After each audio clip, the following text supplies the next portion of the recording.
겨울 끝났다고 방심하셨나요? 지금 같은 환절기가 1년 중 강아지가 가장 많이 아픈 시기입니다. 급격한 온도 변화로 면역력이 떨어져서 작은 실수 하나도 치명상이 될 수 있어요. 실제로 국내 동물병원 응급실 데이터를 보면 2월 말부터 3월 초 사이 환경관리 실수로 병원을 찾는 강아지가 겨울 평균보다 40%나 급증했다고 해요. 사랑해서 그랬어요. 이 정도는 괜찮겠지? 보호자가 무심코 한 행동들이 관절, 피부, 심지어 신장까지 한 번에 무너뜨리고 있습니다. 오늘은 수의사들이 경고하는 환절기 건강관리 실수 10가지를 하나씩 짚어보겠습니다. 첫 번째, 준비 없이 바로 나가는 산책. 집에 들어오자마자 바로 산책줄부터 챙기시나요? 혹은 아침에 눈을 뜨자마자 바쁘다는 이유로 산책을 급하게 시키고 계시진 않나요? 이 따뜻한 마음이 오히려 우리 아이 관절을 위험하게 만들 수 있습니다. 강아지는 하루 종일 웅크리고 자면서 체온도 떨어지고 관절액도 굳어있는 상태예요. 이런 상태에서 바로 나가게 되면 근육 손상과 관절에도 큰 무리를 주게 됩니다. 사람으로 치면 자다 일어나 몸도 풀지 않은 채 얼음판에서 달리기를 시작하는 것과 마찬가지인 거죠. 특히 요즘처럼 날이 풀릴 때 방심하고 바로 나가면 수의사들은 십자인대 파열 위험이 3배까지 높아질 수 있다고 경고합니다. 바쁘더라도 딱 5분만 실내 워밍업을 해주세요. 따뜻한 물 한 모금 마시게 하고 목과 뒷다리를 가볍게 주물러주면서 집안에서 천천히 걸어다니게 해주세요. 이 간단한 준비만으로도 우리 아이 관절 부담을 크게 줄일 수 있습니다. 두 번째, 산책 후 대충 닦아주는 발관리. 산책 다녀와서 물티슈로만 쓱 닦고 끝내시나요? 매일 씻기기 힘든데 이 정도면 됐지. 이렇게 생각하기 쉽지만 사실 이게 가장 큰 문제가 될 수 있어요. 겨울 내내 뿌려진 염화칼슘이나 제설용 소금이 바닥에 스며들어 더 진하게 남아있기 때문입니다. 이런 화학물질이 피부를 자극하면 피부가 따갑고 상처가 생기거나 염증까지 생길 수 있어요. 산책 후 아이가 발을 자꾸 핥는다면 단순한 습관이 아니라 발이 불편하거나 자극을 받아보내는 신호일 수 있습니다. 발사탕의 지름길이 되는 셈이죠. 번거롭더라도 딱 30초만 투자해주세요. 미지근한 물로 발바닥과 발가락 사이를 가볍게 씻기고 마른 수건으로 닦은 뒤 드라이기로 물기 없이 완전히 말려주세요. 이 작은 습관이 우리 아이 발 건강을 지켜줍니다. 세 번째, 물 섭취량 관리. 겨울에도 우리 아이 물그릇 매일 꼼꼼히 체크하고 계신가요? 여름처럼 헥헥거리지도 않는데 목 안 마르겠지? 이렇게 생각하기 쉽지만 사실 지금처럼 건조한 날씨야말로 물 관리가 더 중요한 시기입니다. 난방 때문에 실내 공기는 바짝 말라 있는데 강아지들은 갈증을 늦게 느끼는 편이라 스스로 물을 잘 찾아 마시지 않기 때문이에요.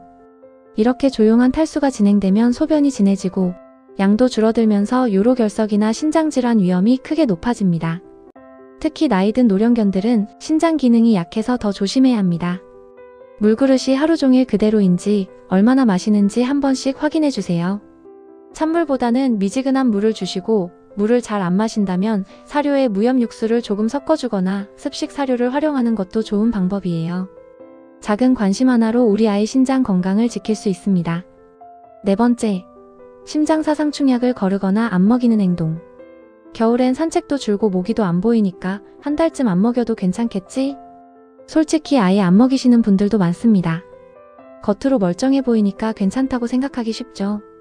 하지만 이게 정말 위험한 착각입니다. 심장사상충약은 앞으로 올 모기를 막는 방패가 아니라 이미 몸속에 들어온 유충을 제거하는 청소기 같은 약입니다. 지난 한 달 동안 들어온 유충만 제거할 수 있기 때문에 예방 시기를 놓치면 그 유충은 계속 자라 약으로도 잡기 어려운 단계로 넘어갈 수 있습니다. 더 무서운 건 몇 달 동안 아무 증상 없이 조용히 진행된다는 점입니다. 특히 면역력이 약한 아이일수록 더 빠르게 악화될 수 있어요. 평소처럼 잘 먹고 잘 뛰어도 속에서는 심장과 폐 쪽으로 조용히 진행될 수 있습니다. 기침이 나오거나 숨이 차 보이기 시작했을 땐 이미 치료가 쉽지 않은 단계일 수 있고 치료비만 수백만 원이 들어갈 수 있어요. 그래서 계절과 상관없이 매달 같은 날짜에 빠짐없이 꾸준히 예방하는 것이 가장 안전합니다. 혹시 최근에 날짜를 놓쳤다면 오늘 달력부터 확인해주세요. 심장사상충 예방은 선택이 아니라 우리 아이 생명을 지키는 기본입니다. 다섯 번째, 겨울이라고 목욕을 계속 미루는 행동. 산책도 덜 나가고 집에만 있는데 다음에 씻기지 뭐. 이렇게 하루하루 목욕을 미루고 계시진 않나요? 하지만 겨울이야말로 목욕이 더 중요한 시기입니다. 난방 때문에 실내가 건조해지면서 우리 아이 피부도 함께 건조해지고 각질이나 피지가 쌓이면서 가려움증이 심해지기 때문이죠. 목욕을 계속 미루면 묵은 각질이 털 속에 끼면서 오히려 피부 트러블이 더 심해질 수 있어요. 사람도 며칠만 머리 안 감으면 간지럽듯이 우리 아이도 똑같습니다. 목욕시키기 어려운 날엔 하루 2번 아침 저녁으로 빗질을 꼭 해주세요. 빗질만 제대로 해줘도 각질과 죽은 털이 제거되고 피부 혈액순환까지 도와줘서 건조함과 가려움을 크게 줄일 수 있습니다. 6번째, 향초나 디퓨저 사용. 집안 공기도 답답하고 냄새도 나는 것 같고 향초라도 켜야겠다. 이런 마음으로 향초를 켜두거나 디퓨저를 하루 종일 사용하고 계시진 않나요? 또 어떤 분들은 향수를 집안 곳곳에 뿌리시는 분들도 계시는데요. 우리에게는 은은하고 좋은 향이지만 강아지에게는 너무 강하고 독한 자극이 될 수 있어요. 사람도 안 맞는 향을 오래 맡으면 머리가 아프고 속이 불편하듯 강아지는 그 자극을 훨씬 더 크게 받습니다. 강아지 후각은 사람보다 1만 배에서 10만 배나 예민하기 때문에 우리가 느끼는 은은한 향도 강아지에게는 훨씬 강하게 느껴집니다. 특히 파라핀이나 합성 향료에 들어있는 화학 성분은 기침이나 재채기, 눈물을 유발할 수 있고 심하면 호흡기 문제로 이어질 수도 있어요. 겨울철에는 환기를 자주 하지 않기 때문에 이런 물질이 공기 중에 더 오래 머물러 강아지에게 부담이 될 수 있습니다.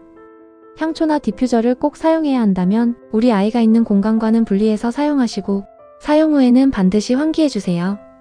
가능하다면 우리 아이 건강을 위해 집에서는 사용을 줄이는 것이 가장 좋습니다. 7번째, 환기를 자주 안 하는 습관.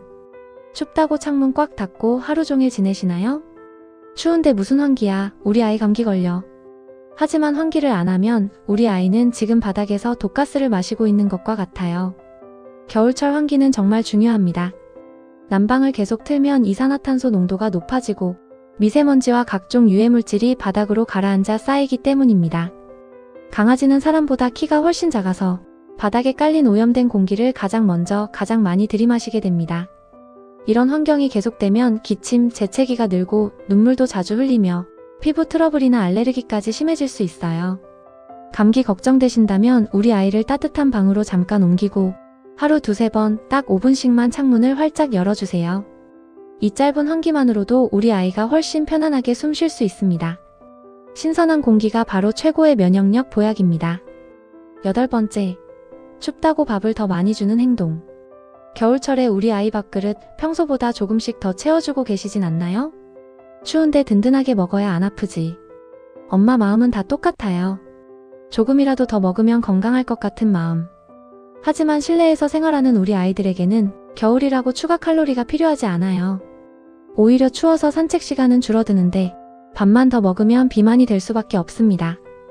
사람도 겨울에 움직임이 줄면 살이 찌듯이 강아지도 완전히 똑같습니다.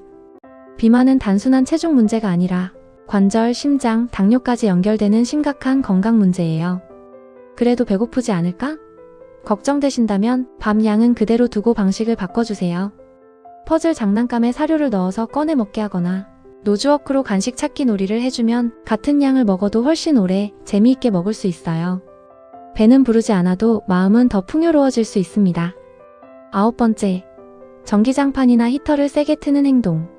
우리 아이 감기 걸릴까봐 온열 매트나 히터를 세게 틀어주고 계시진 않나요? 사람도 이렇게 추운데 우리 강아지는 얼마나 춥겠어. 하지만 실제로는 우리가 생각하는 것과 조금 다릅니다. 강아지 정상 체온은 사람보다 높은 38도에서 39도이고 털까지 있어서 우리가 생각하는 것만큼 추위를 타지 않습니다. 오히려 우리가 따뜻하다고 느끼는 온도가 강아지에게는 찜질방처럼 너무 뜨거울 수 있어요. 특히 전기장판 위에서 계속 자게 되면 저온 화상을 입거나 체온 조절 능력이 떨어져 탈수 증상까지 나타날 수 있습니다. 노령견이나 피부가 약한 아이들은 더 조심해야 합니다. 전기장판을 꼭 써야 한다면 담요나 수건을 한 겹 깔아주시고 타이머를 설정해서 2시간마다 꺼지게 해주세요. 내 손등으로 10초 정도 대봤을 때 미지근하다고 느껴지는 정도가 가장 안전합니다. 그리고 우리 아이가 너무 뜨거우면 스스로 피할 수 있도록 시원한 공간도 함께 만들어주는 게 중요합니다. 10번째, 두꺼운 옷을 하루 종일 입히기. 털이 많이 빠지거나 추울까봐 두꺼운 옷을 하루 종일 입혀두시나요?